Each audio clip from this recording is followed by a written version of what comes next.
A very good morning to you. Welcome to the West Ham Voice on Monday morning. I'm doing this show because I won't be around to do the West Ham Weekly on Monday night. I'll be at the Bournemouth game later tonight. But do look out for the post-match review that I'll bring to you after the game. I'll be with Wiggy and Paul, and I'm sure they'll have their say on the game itself. This is a short video on the well, not the current transfer window, but the transfer window that's looming. As we approach the opening of the winter transfer window on the 1st of January, transfer rumours are starting to mount up, and it makes me laugh at how much credibility some mainstream and social media channels seem to want to apply to some of the nonsense that is out there. And no doubt, as we dive headfirst into the transfer market, more gossip and nonsense is likely to come out. Now, I know it might sound odd that I'm criticizing social media for the nonsense that is spouted out as fact, but given that this channel is part of the social media cog, I don't. I talk about transfers, but I try to put a little bit more digging into the stories in order to establish whether these transfer stories have actually any substance or whether they're just simply rubbish. Look, if you're new to this channel or if you've watched the West Ham Voice before but not yet become a subscriber, please do consider subscribing to the channel. And whether you're a subscriber or not, please do hit the like button if you appreciate the content. So let's look at some of these stories that are out there and see if we can actually make any sense of them. And the first story, of course, is the latest on Lucas Paqueta.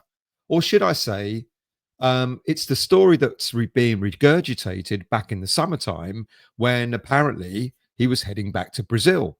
Now, if you recall back in the summer, Flamengo, the club that he started his career at, suggested that he should return to Brazil for good because it would only be in Brazil that he was more loved and protected rather than if he stayed in England where the nasty media were out to get Paqueta. And if he did stay, he wouldn't get a fair hearing for the spot fixing charges that have been levied against him by the FA, which, by the way, are still due to be heard in March 2025. Now, Flamengo, they were making noises that Brazil was the only place where he and his career could be protected. But we all know that if the charges stick, if he's found guilty, then he could get a worldwide ban, which from playing football, which includes Brazil. So it's difficult to apply any level of credibility to the stories of him being linked back with a loan move to Flamengo. The same story came out in the summer, as I said, and it was as far-fetched then as it is now. But some would suggest that this really is a possibility, that it really is on the cards.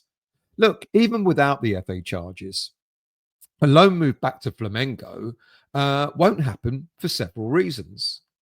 One, Paqueta is paid something like £150,000 a week at West Ham. The highest paid player in Brazil earns around £60,000 a week. So no club, Flamengo included, are likely to be able to match those wages. Two, if Flamengo wanted to make the deal permanent, there's no way that they would be able to find the money West Ham would expect for the player. But even if we accepted a loss of, say, I don't know, £20 million, we would still be expecting a fee of circa 40 million for the player, which would still be a stretch for a club like Flamengo to find. And three, why would West Ham allow a key player to go on loan to anywhere, let alone Brazil, when they can hold on to him for as long as possible and have him play? We would need to find a replacement for Paqueta if he was to go on loan. And doing that in January is going to be quite difficult to achieve. And it will cost us, what, 25, 30 million pounds to get a replacement in? So moving away from Flamengo, there's also another story that another Brazilian club, Botafogo, might want to use their 23-year-old striker, Igor Jesus, as part of a player swap deal for Paqueta. Now, as interesting as this sounds, again, the whole issue of the FA hearing comes into focus. Now, even if Botafogo were to gamble to bid for Paqueta as a part player, part money deal for Jesus to come the other way, the understanding is that if Paqueta was to ever go back to Brazil, it would be back to his boyhood club, Flamengo, and not likely to go to a fierce opponent such as Botafogo. Now, earlier this month, Botafogo were crowned Brazilian Serie A champions for the first time since 1995, and they've had their fortunes turned around after being in heavy debt over a number of years. So they are looking to continue building, and to attract a player like Paqueta might well be something that would interest them. But the risk, the gamble of a worldwide ban still looms. Now, as mentioned, the player who's been named as a possible deal to come to West Ham is Igor Jesus. He came through the youth ranks of Brazilian club Coritiba in October 2020. At the age of 19, he was sold to Dubai-based club Shabab Al Ali for a fee of around 2 million euros. And just under 4 years later, he's back in Brazil at Botafogo on a free transfer. He came back in April earlier this year. In his time in Dubai, he scored 43 goals with 20 assists in 88 appearances. And since his return to Brazil, in 31 appearances for Botafogo, he scored 8 goals with 5 assists. His return to Brazil has earned him a call-up in the Brazilian national squad, where he's made 4 appearances, scoring once. Now, one may argue that his record is certainly better than that of the 18-year-old Luis Guilherme, who we paid £25 million for from other Brazilian club Palmeiras. Now, apparently, Jesus' market value is circa 15 million euros. Yet, the American owner of Botafogo, John Textor, confirmed back in November that West Ham had made an approach for the player for a fee of around 30 million euros, or they were inquiring for a fee of around 30 million euros.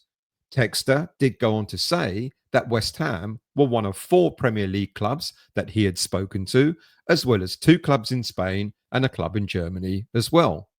So yes, one can see a potential in trying to get Jesus to West Ham, but it's highly unlikely that Paqueta would be part of the deal, because Textor, being a shrewd businessman, is unlikely to take a gamble on a player who may soon receive a worldwide ban.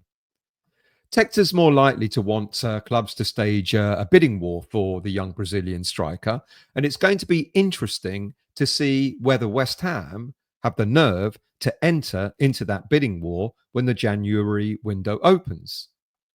Now, what this does show, however, is that West Ham are looking at the striker market, and more specifically trying to get a player with similarities to that of John Duran, who we were chasing in the summer. Jesus has got pace in abundance. He's a natural goal scorer. He's versatile, so he can play along any of the front line, but it's the striker role that he favors. He's got great physical strength. In fact, he's got all the characteristics that Duran has, and if we are able to attract him to West Ham, he would be a hell of a lot cheaper than the price tag Duran attracted in the summer. But as has been reported, for West Ham to buy anyone, we're going to have to sell. We're going to have to generate funds through selling players. And herein lies the next batch of stories and rumours as to who in the squad could possibly be made available in the January market. Now, there are a whole host of players being suggested, but how many of them are likely to raise enough funds to bid 30 million euros for a young Brazilian striker? Plus, whoever we sell, we are likely to have to replace them as well. Now, the obvious option to get some funds in for Jesus is to sell Nicholas Füllkrug. Now, we keep hearing that Füllkrug's unhappy, and the latest rumours suggest that Lopetegui doesn't want to play him for fear of him picking up another injury before the January transfer window opens in 2 weeks' time. Now, how much of that is true, we will find out in the game against Bournemouth on Monday evening. If Fulkrug starts or if he's used off the bench, then that rumour could be put to rest. If he stays on the bench, as he did against Wolves, then that rumour might certainly gain more momentum. But what would we honestly expect to recoup from selling Fulkrug? And who would take the gamble on buying an injury prone 31-year-old striker? He turns 32 in February. We might be lucky to get, I don't know, 15, 20 million pounds back for him at a push, maybe. But it's again bad business from West Ham United in not only having bought a player at the age that he's at and also offering him a long deal. I think he's got a 3 or 4 year deal when we knew of his injury record from the past. But even if we do get, I don't know, half our money back, 20 million pounds, let's say, for the player, it still falls short of the 30 million euros that Botafogo are going to want for Jesus.